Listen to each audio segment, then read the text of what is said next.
The steel door exploded inward with a deafening crash. Splinters of wood and metal flying through the dim hallway like shrapnel. Black-clad figures poured through the breach, their tactical boots thundering against the worn linoleum as shouts of, get down now!" echoed off the concrete walls. In the chaos that followed, 73-year-old Marcus Williams, confined to his wheelchair by cerebral palsy, would draw his last breath on the floor of the only place that had offered him sanctuary. 20 minutes earlier, the morning sun had filtered through the grimy windows of Haven House, casting long shadows across the common room, where a dozen souls found temporary refuge from the city's indifference. The smell of coffee mingled with disinfectant and hope, creating an oddly comforting atmosphere that volunteer coordinator Sarah Martinez had grown to love during her 3 years running the facility. She watched Marcus navigate his wheelchair around the mismatched furniture, his gnarled hands working the wheels with practiced determination as he made his way to his favorite spot by the window. "Morning. Sunshine," Sarah called out, her voice carrying the warmth that had earned her the trust of Haven House's most vulnerable residents. "Coffee's fresh. And Mrs. Chen brought those pastries you like." Marcus turned his head with effort, his speech slurred, but his eyes bright with gratitude. "You're too good. To us," he managed, each word a triumph over his condition. "Don't know where I'd be without this place."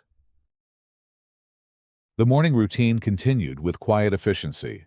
Volunteers distributed medication, organized job search materials, and prepared breakfast for those who had spent the night. Haven House wasn't just a shelter. It was a lifeline for people society had forgotten. Veterans struggling with PTSD, families displaced by economic hardship, individuals battling mental illness, and those like Marcus, whose disabilities made traditional employment impossible, all found dignity within these walls. That's when Karen Whitman arrived, her silver BMW pulling into the loading zone despite the clearly marked signs prohibiting parking. She emerged from her vehicle with the practiced indignation of someone accustomed to bending rules through sheer force of entitlement. Her designer purse swung from her shoulder as she marched toward the building, her perfectly coiffed blonde hair catching the morning light like spun gold armor.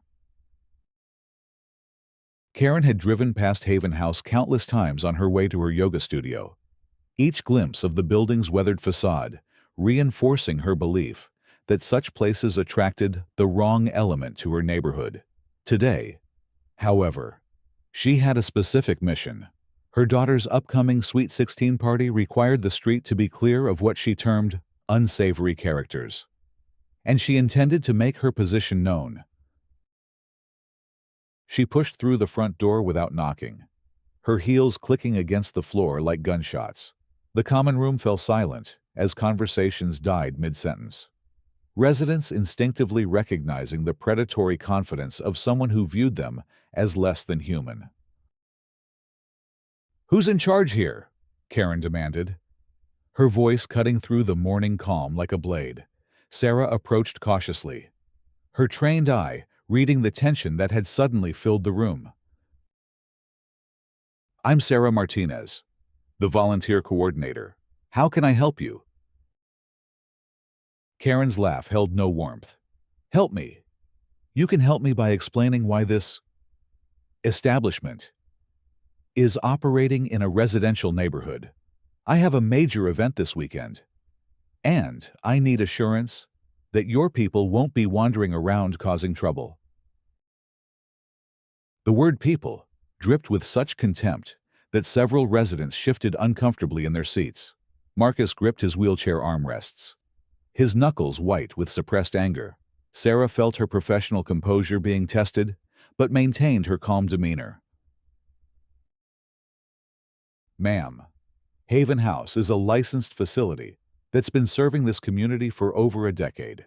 Our residents are respectful neighbors who—" "Residents." Karen's voice pitched higher, attracting more attention. These are vagrants and addicts. They don't belong in a decent neighborhood. And I'm tired of pretending otherwise. That's when Marcus spoke up, his voice stronger than usual despite his condition. Lady, we got as much right to be here as you do. Karen whirled around, her eyes narrowing as she took in Marcus's wheelchair and the obvious effects of his cerebral palsy. Instead of compassion, her face twisted with disgust. Oh, perfect. And what exactly do you contribute to society, besides being a drain on resources that could go to actual productive citizens? The room erupted in a chorus of angry voices as residents rose to defend Marcus. Sarah stepped between Karen and the wheelchair, her professional mask finally slipping. That's enough. I'm going to have to ask you to leave. Leave? Karen's voice rose to near-shrieking levels. I'm a tax-paying citizen, being threatened by a mob of criminals and degenerates. This is exactly what I was talking about. She backed toward the door, her hand already reaching for her phone. You people have crossed the line. I'm calling the police right now. Tom Rodriguez, a veteran who had been quietly eating his breakfast, stood up slowly. His voice carried the weight of someone who had seen real violence and recognized manufactured drama. Ma'am, nobody's threatening you. We just want you to show some basic respect.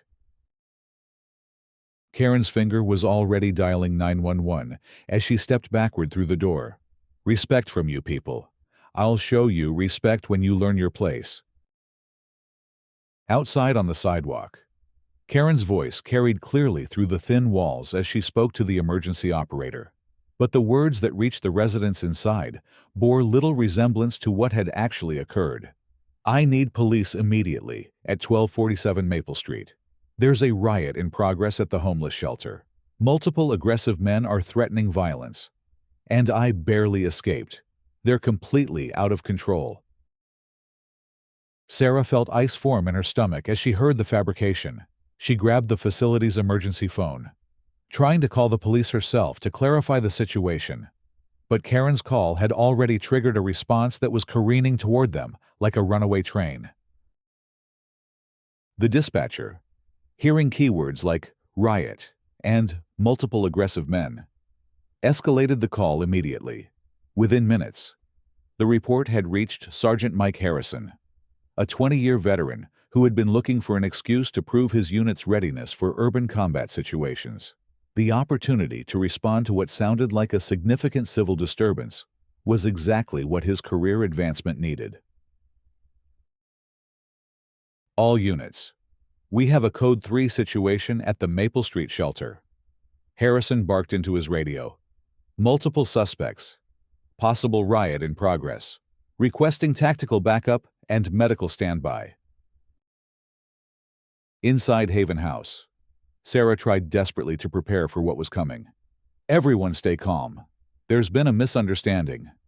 But the police are on their way. Just cooperate and let me do the talking. Marcus wheeled closer to Sarah, his eyes filled with the kind of fear that comes from a lifetime of being misunderstood and mistreated.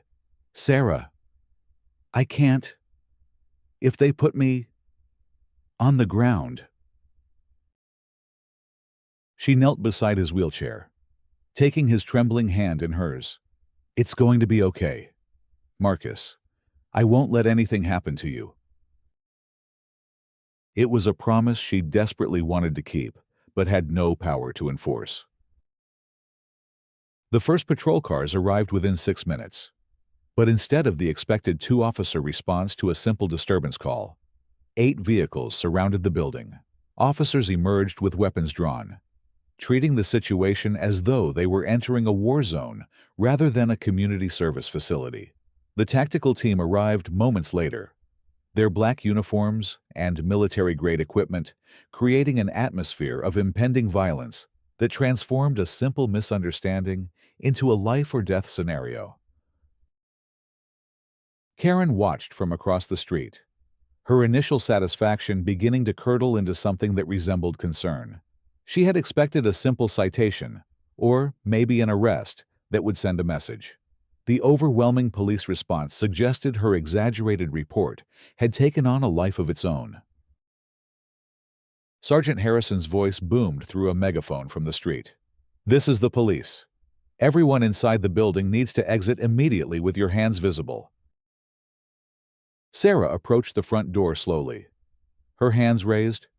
"Officers, I'm Sarah Martinez, the facility coordinator. There's been a serious misunderstanding. We have elderly and disabled residents inside who need assistance to evacuate safely." "Step back from the door," Harrison shouted. "Everyone out. Now, no exceptions." The evacuation that followed resembled a military operation more than a welfare check. Residents were forced to exit one by one, hands behind their heads. While officers screamed conflicting commands, the elderly moved too slowly. The disabled couldn't comply with orders meant for fully mobile suspects. And the veterans among them recognized the signs of an operation spiraling out of control. Marcus appeared in the doorway, his wheelchair moving at the pace his limited motor control allowed. To officers trained to interpret hesitation as resistance and unfamiliar with the realities of disability, his slow movement and involuntary muscle spasms appeared suspicious. "Subject in the wheelchair. Move faster," Officer Janet Pierce commanded, her weapon trained on the 73-year-old man whose greatest crime was existing in a space where he wasn't wanted. Marcus tried to explain, his speech patterns making his words difficult to understand under the best circumstances. Under extreme stress, his condition worsened dramatically. "I can't.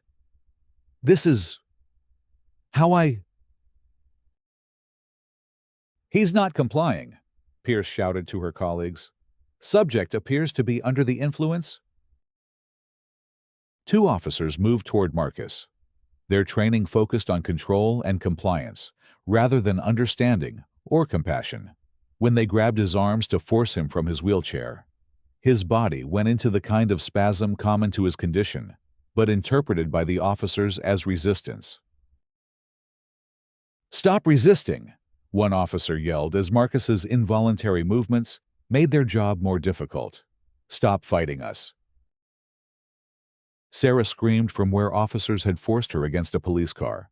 "He has cerebral palsy. He's not resisting. You're hurting him." Her words were lost in the chaos as more officers joined the struggle, their collective weight bearing down on a man whose frail body had never been intended to withstand such force.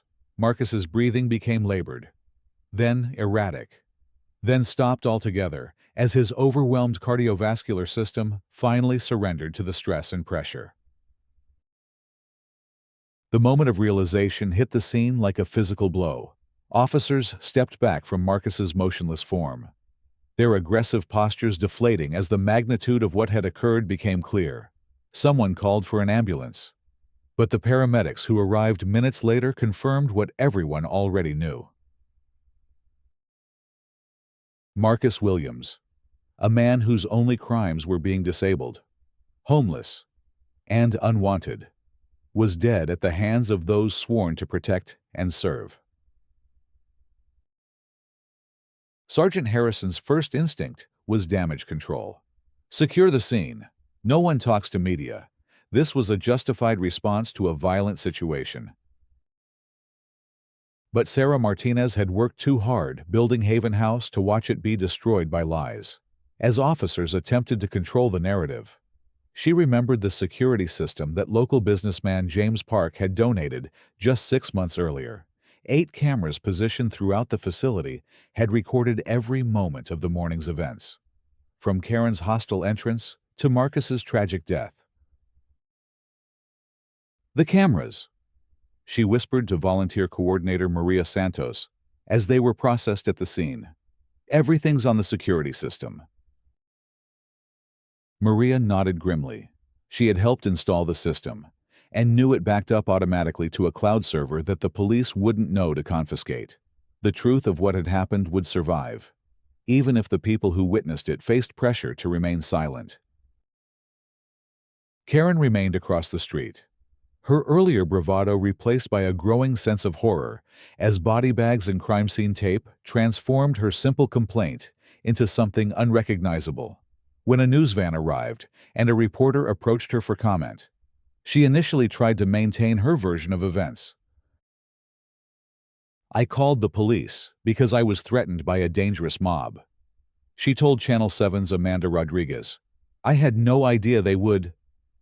I just wanted—" Her voice trailed off as she watched Marcus's body being wheeled toward the coroner's van. For the first time since arriving at Haven House, Karen began to understand the true weight of her actions.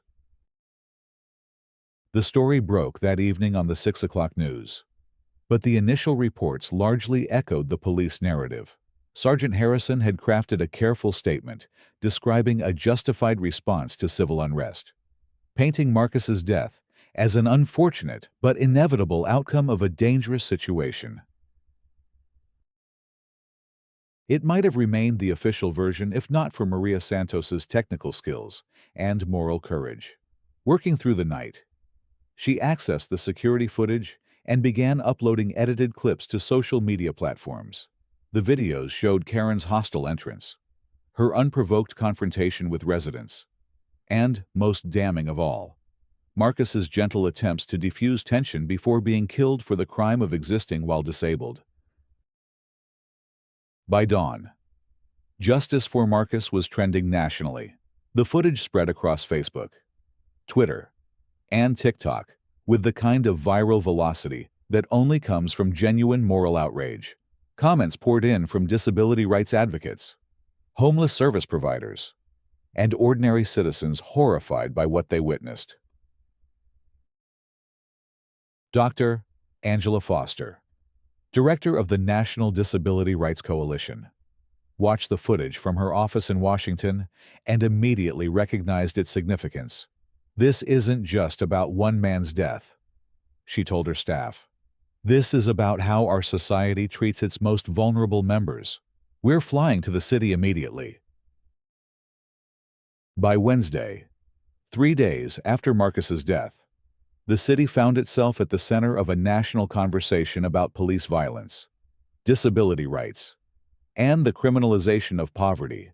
Protesters gathered outside City Hall, carrying signs reading, "Cerebral palsy is not a crime," and "Marcus Williams deserved life." Mayor Patricia Coleman, already facing a difficult re-election campaign, found herself caught between outraged citizens demanding justice and a police union insisting their officers had acted appropriately. The security footage had made denial impossible, but admission of wrongdoing carried its own political risks. "We need to get ahead of this," her chief of staff advised during an emergency meeting. "The video speaks for itself. We either lead on reform or get swept away by public anger." Karen, meanwhile, had become a pariah in her own neighborhood. The BMW that had once symbolized her success now attracted angry crowds whenever she ventured outside. Her daughter's Sweet 16 party, the event that had triggered her initial complaint, was canceled when the venue received bomb threats from people who had seen her interview on the news. Her husband, David Whitman, a successful insurance executive, found his business facing boycott calls when customers learned of his wife's role in the tragedy. "Karen, you have to do something," he pleaded during one of their increasingly frequent arguments. "This is destroying our family." But Karen seemed trapped in her own psychological prison, unable to fully accept responsibility for what her lies had set in motion. "I didn't kill anyone," she repeated like a mantra. "I just called the police about threatening behavior." The breaking point came during a city council meeting called to address the growing crisis. The chamber was packed beyond capacity, with overflow crowds watching on screens set up in the building's lobby. Speaker after speaker demanded accountability. But it was Marcus's sister, Dorothy Williams, who delivered the moment that would be remembered long after the cameras stopped rolling. Dorothy had traveled from Detroit when she learned of her brother's death, arriving to find him transformed from a forgotten disabled man into a symbol of systemic injustice. At 75, she moved slowly to the podium, her walker clicking against the marble floor with each deliberate step. "My brother Marcus," she began, her voice carrying clearly through the chamber's sound system, "was born with cerebral palsy. But he wasn't born broken. Society broke him. Society threw him away. And when one woman decided he didn't deserve to exist in her perfect world, society killed him." The chamber fell silent as Dorothy continued. "Marcus never hurt nobody in his whole life. He couldn't hurt nobody if he tried, but he scared that woman because he reminded her that life ain't fair, that bad things happen to good people, that all her money and privilege couldn't protect her from the truth that we're all just one accident, one illness, one bad break away from needing help." She turned slightly, her eyes finding Karen in the back of the chamber. "Mrs. Whitman, you sitting back there thinking you didn't kill my brother. But you did. You killed him with your hate, with your lies, with your belief that some people matter less than others. And now, you got to live with that forever." Karen rose from her seat, her face pale, but her voice defiant. "I never intended for anyone to die. I was protecting my neighborhood from—" "From what?" Dorothy interrupted, her voice rising. "From a disabled old man who just wanted somewhere safe to sleep. From people who lost everything but still got more heart than you ever will." The crowd erupted in applause and shouts of support for Dorothy, while Karen fled the chamber under police escort, as angry voices followed her retreat. The image of her running from accountability, while Dorothy stood tall at the podium, became the defining visual of the entire tragedy. Within hours, District Attorney James Morrison announced that Karen would face charges of reckless endangerment and filing a false police report. The announcement came after intense pressure from civil rights groups and the undeniable evidence provided by the security footage. Mrs. Whitman's actions directly led to the deployment of tactical officers in a situation that required compassion, not force. Morrison told reporters, "Her deliberate exaggeration of events created a dangerous situation that resulted in Mr. Williams' death. This office will pursue justice with the full extent of the law." The announcement triggered a chain reaction of additional consequences. The officers involved in Marcus's death faced suspension pending investigation. Sergeant Harrison was demoted and transferred to desk duty.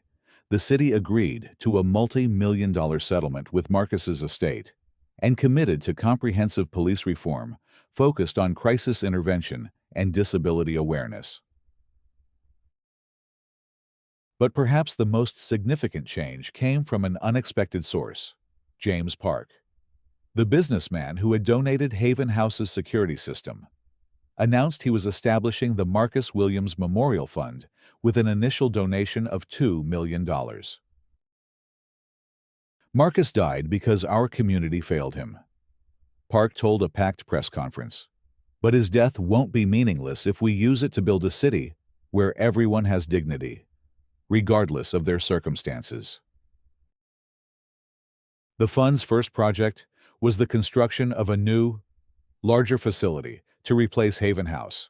The Marcus Williams Center for Dignity and Service would be designed specifically to serve disabled homeless individuals, with medical facilities, job training programs, and permanent supportive housing units. Sarah Martinez, promoted to executive director of the new center, stood in the construction site 6 months later, watching as workers poured the foundation for what would become a model for the nation. The original Haven House had served dozens of people. The Marcus Williams Center would serve hundreds, with satellite facilities planned for other cities where Marcus's story had inspired similar initiatives. "He would have loved this," she said to Maria Santos, as they reviewed the architectural plans. "All his life, people saw what was wrong with him instead of what was right. Now, his name will be on a place that sees the potential in everyone."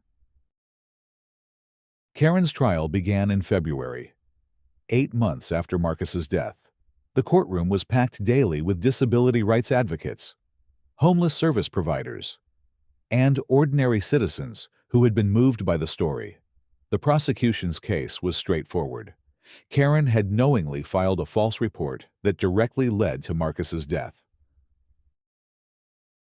Defense attorney Robert Chase attempted to portray Karen as a concerned citizen who had been genuinely frightened by the situation at Haven House. But the security footage made his job nearly impossible.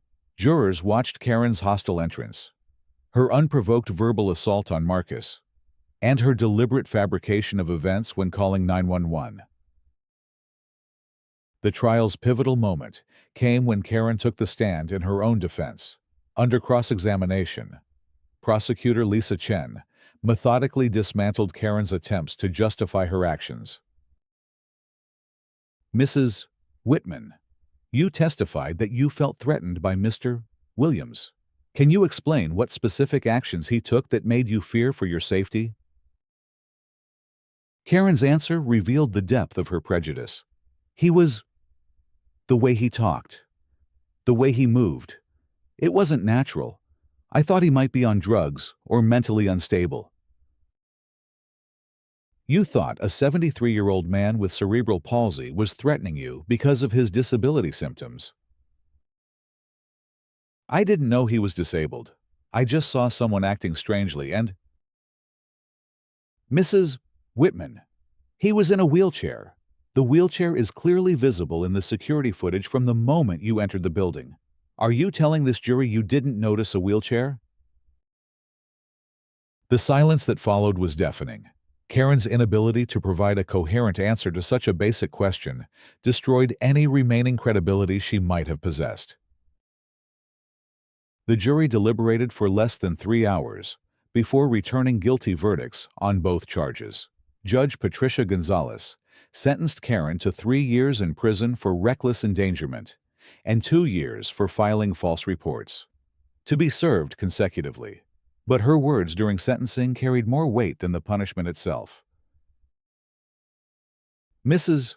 Whitman, your actions on that morning revealed a profound failure of basic human empathy. You saw vulnerability and responded with cruelty. You encountered difference and responded with fear.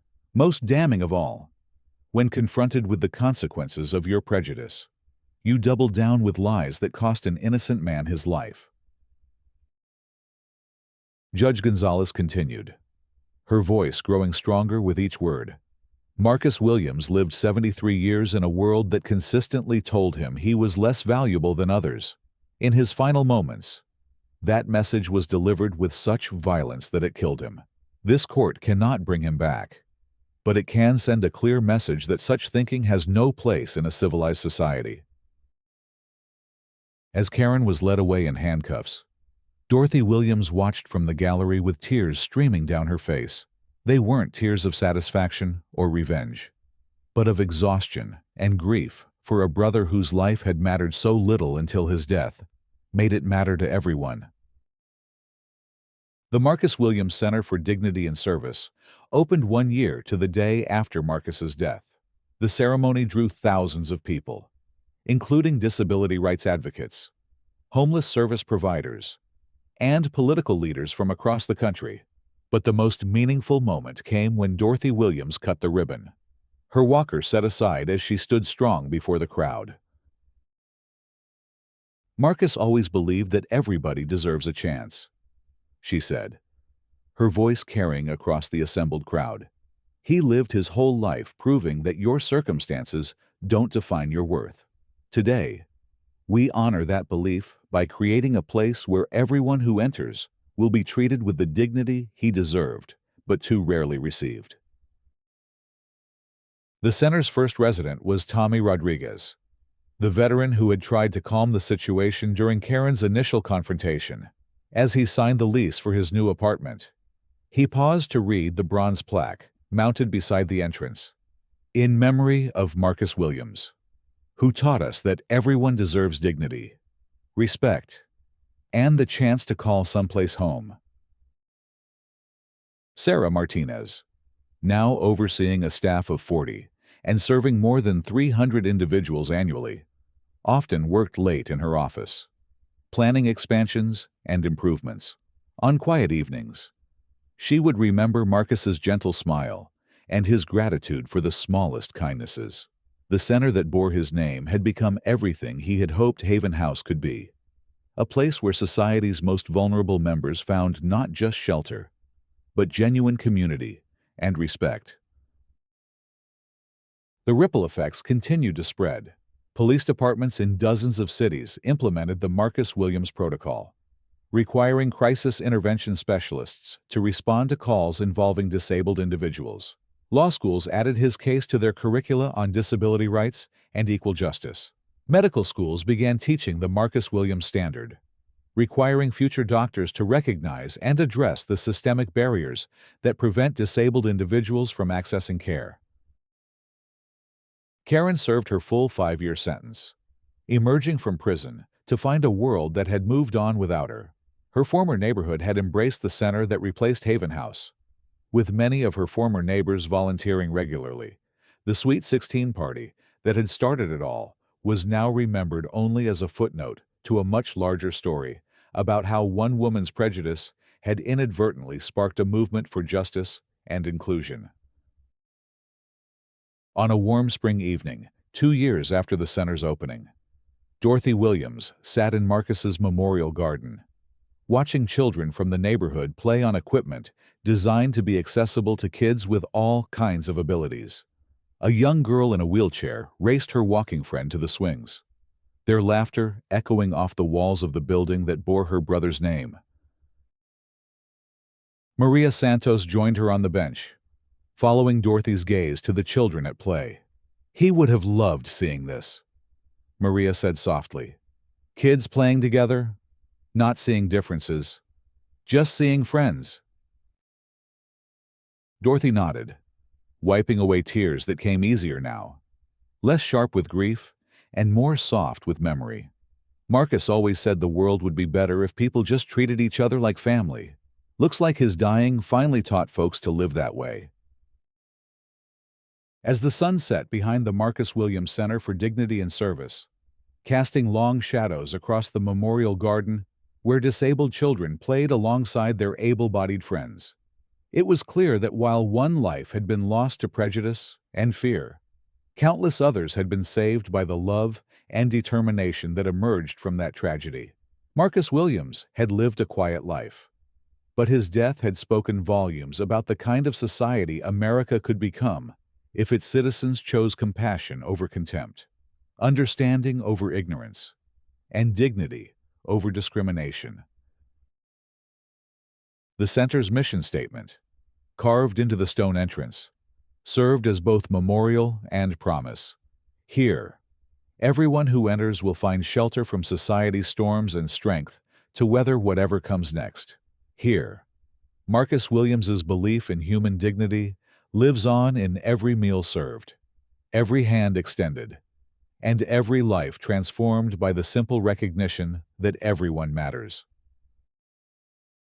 In death, Marcus Williams had achieved something that had eluded him in life.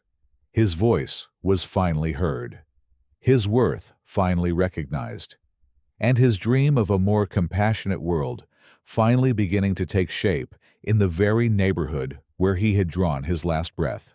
The tragedy that began with one woman's 911 call had ended with a city's commitment to ensure that no one would ever again die for the crime of being different, vulnerable, or simply inconvenient to someone else's vision of perfection.